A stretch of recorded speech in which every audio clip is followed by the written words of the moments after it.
In this video, let's take a look at 3 different examples of finding the slope that joins 2 points of a segment that is between the 2 points, and each example will illustrate a different concept. First, let's begin by writing down the relevant formula. So we'll say y2 minus y1 divided by x2 minus x1, that's equal to the slope. Then you identify all the relevant pieces of information. In our case, the 4 that you see in the first point is, you can imagine, x1.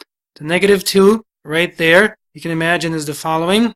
y1, the 3 is x2, and then the negative 2, the second negative 2 is y2. Then you plug into the formula. The formula says y2 first, so you put negative 2, and you subtract from it the next value there, which is y1, so that's, be careful now, from the formula there's a negative, from the number there's another negative, so it's minus a negative 2. Then you keep that divided by x2 minus x1, in our case it's just 3 minus 4.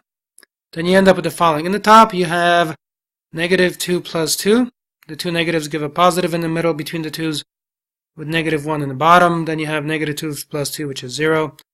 0 divided by negative 1, of course, like that, will give you just 0. And therefore, you can say that it's a horizontal, basically, line, or in other words, the value of the slope is 0. Let's look at the next example. Again, identify x1, y1, x2, and then y2, and then plug into the formula. So the formula says the following. You will do negative 1 minus 4, so y2 minus y1, and you're going to do after that negative 1 minus a negative 2. Be really careful. There are two negatives in the bottom, one from the formula, one from the value itself. Continue. This is going to give you now negative 5, and in the bottom I will have negative 1 plus 2. We simplify that. That's negative 5 divided by, let's be careful now, negative 1 plus 2 is positive 1, and you end up with the slope value of negative 5 over 1. Okay, so in terms of a picture, if you wanted to represent this, you could do the following. Remember, the bottom portion is what we call the run, and the top is often called the rise. Now in this case, because it's negative, you can also imagine it's a fall. So you can represent it as follows. Choose a point, and you're going to go 1 unit to the right. That's your run. And then you're going to count down 5. 1, 2, 3, 4, 5. And then you can connect these like that. And that's a picture that represents the slope. So it's 1 to the right and negative 5, meaning 5 down. Just like the other one in the previous panel where it says horizontal, you can imagine that graphically speaking, it's just for example, a line that is horizontal just like this. It's not going up or down.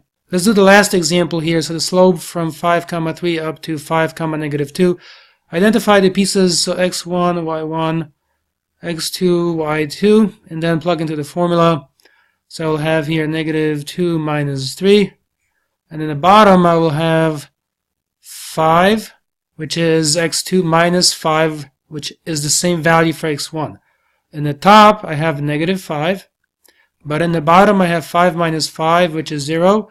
And this one here is undefined. That is the case when, for example, you have basically a vertical line like that. Then the slope is said to be undefined. That's it for this one. Thanks so much for watching. I'll see you in another video. Leave a like.